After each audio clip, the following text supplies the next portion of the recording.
बिस्मिल्लाहिर्रहमानिर्रहीम। अस्सलाम वालेकुम स्टूडेंट्स। लेक्चर नंबर 24 के साथ मैं आपका लेक्चरर आतिफ नसीम आपको इस सीरीज में वेलकम करता हूं।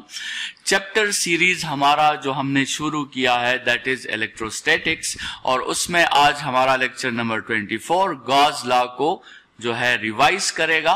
और प्रीवियस 7 to 8 लेक्चर्स में हमने फ्लक्स की बात शुरू की थी, फ्लक्स थ्रू ओपन सरफेस, फिर फ्लक्स थ्रू क्लोज सरफेस, फिर गॉस लॉ भी उसी फ्लक्स के बारे में एक लॉ था, और फिर उस गॉस लॉ के एप्लीकेशंस जो है उसमें भी थ्रू आउट हम फ्लक्सेस की बात कर रहे हैं। तो जनरली वहां से ही रिवीजन स्टार्ट करते हैं जहां से हमने फ्लक्स की बात शुरू की थी।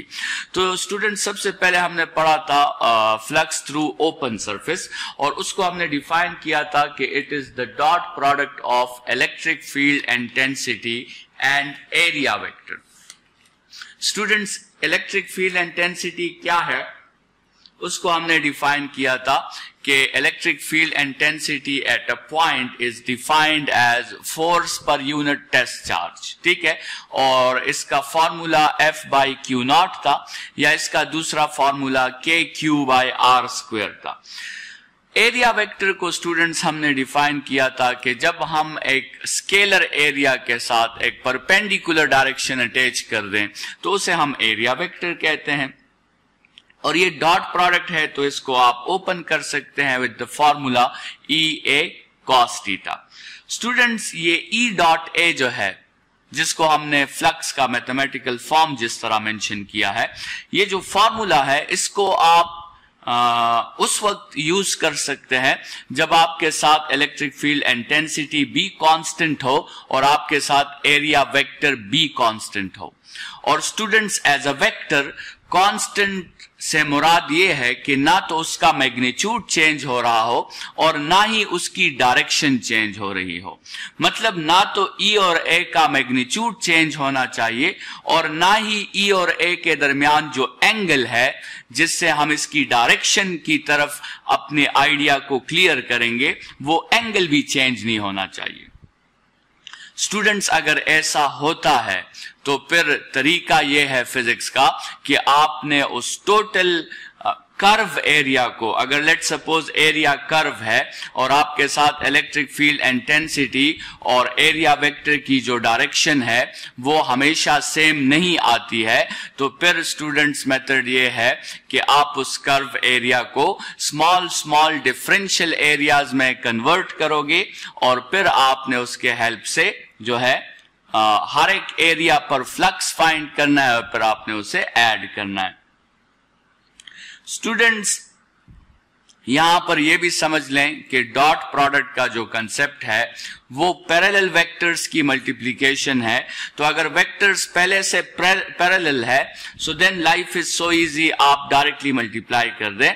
लेकिन अगर वेक्टर पैरेलल नहीं है तो फिर वहां पे cos थीटा जो है वो सामने आता है, और cos थीटा का मतलब ये है कि यहां पर अगर आपको EA cos थीटा नजर आ रहा है तो हमने E को कंप्लीट लिया है, और A को हमने कंप्लीट नहीं लिया बल्कि हमने A cos थीटा कंसिडर किया है। और A cos थीटा असल में A का वो कंपोनेंट है, एरिया वेक्टर का वो कंपोनेंट जो हमारे इलेक्ट्रिक फील्ड इंटेंसिटी को पैरेलल है। तो स्टूडेंट्स, अगर यूनिट एरिया अपनी डायरेक्शन चेंज करें, मतलब वो कर्व यूनिट एरिया हो, या फिर आपके साथ जो है इलेक्ट्रिक फील्ड इंटेंसिटी अपनी डायरेक्शन चेंज करें, तो फिर मेथड आपको पता है, फिर हम स्मॉल स्मॉल डिफरेंशियल एरियाज में डिवाइड करके जो है इतने स्मॉल डिफरेंशियल एरियाज में हम उसे डिवाइड करेंगे जितनी हमारी एक्सपेरिमेंट की और प्रॉब्लम की रिक्वायरमेंट है, जितनी एक्यूरेसी हमारी रिक्वायरमेंट है, और उसके मुताबिक हम इसको डिफरेंशियल एरियाज में डिवाइड करेंगे। फिर स्टूडेंट्स, हमने क्लोज्ड सरफेस की बात की और क्लोज सरफेस फ्लक्स की हमने बात की, और क्लोज सरफेस फ्लक्स में हमने कहा कि it is 1 divided by epsilon naught times the total charge which is enclosed in that closed surface. ठीक है, तो उसकी बात हुई.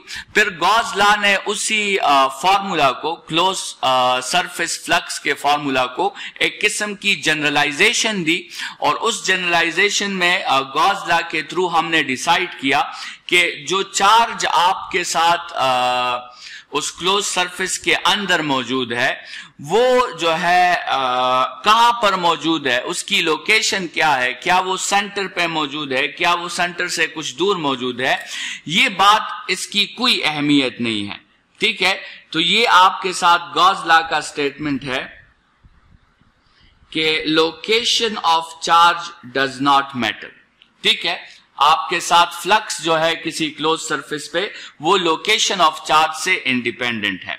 इसी तरह size of close surface does not matter.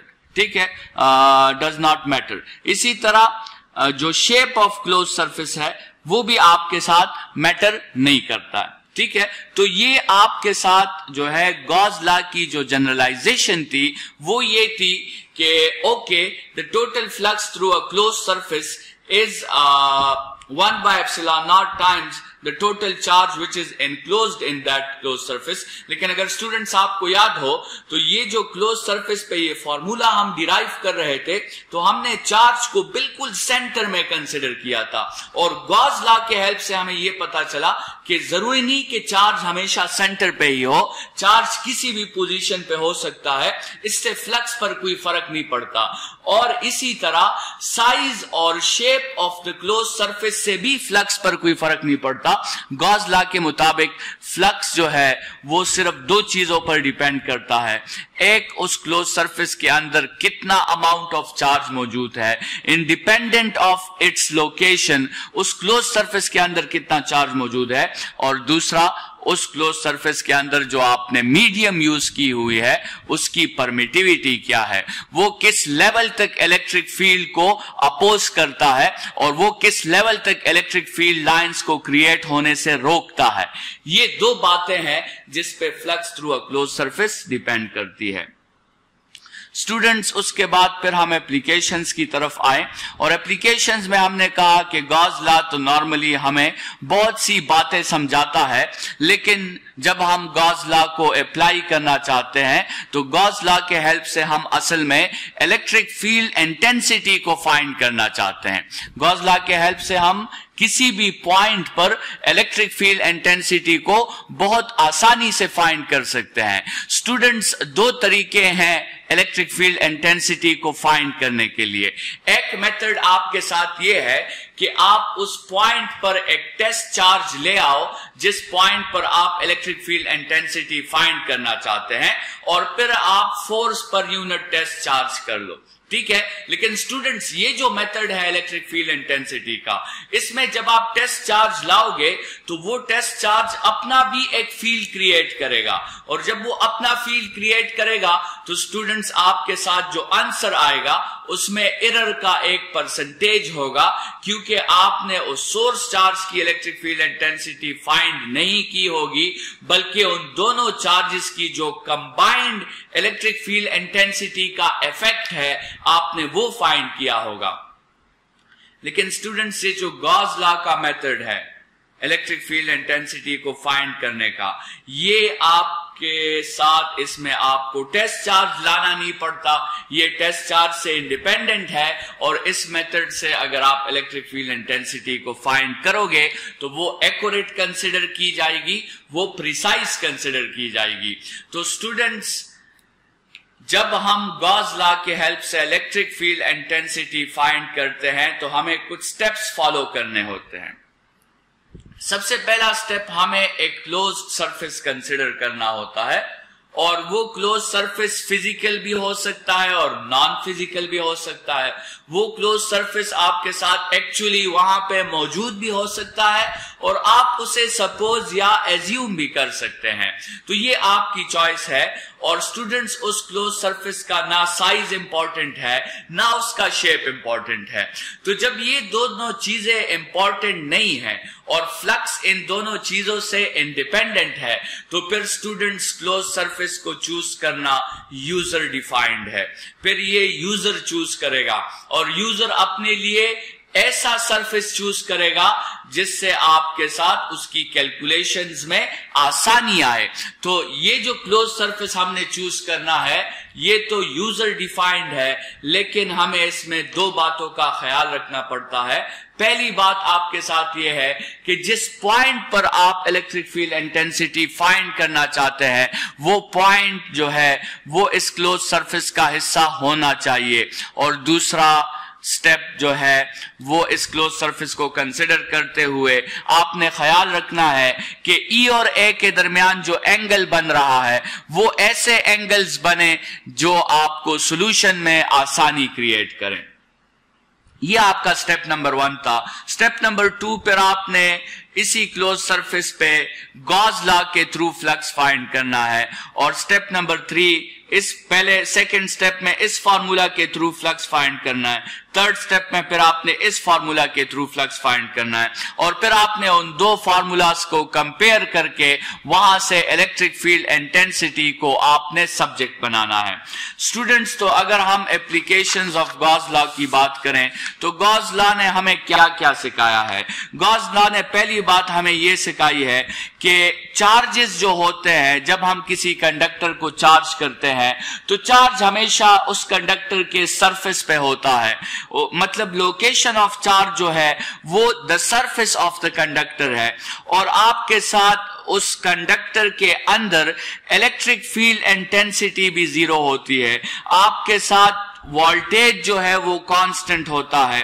Voltage जब कांस्टेंट होता है तो आपके साथ चार्जेस एक पॉइंट से दूसरे पॉइंट तक मूव नहीं कर सकते, क्योंकि चार्ज हमेशा मूव करता है हाई पोटेंशियल से लो पोटेंशियल की तरफ। और अगर आपका पोटेंशियल कांस्टेंट है तो फिर चार्ज मूव नहीं करेगा।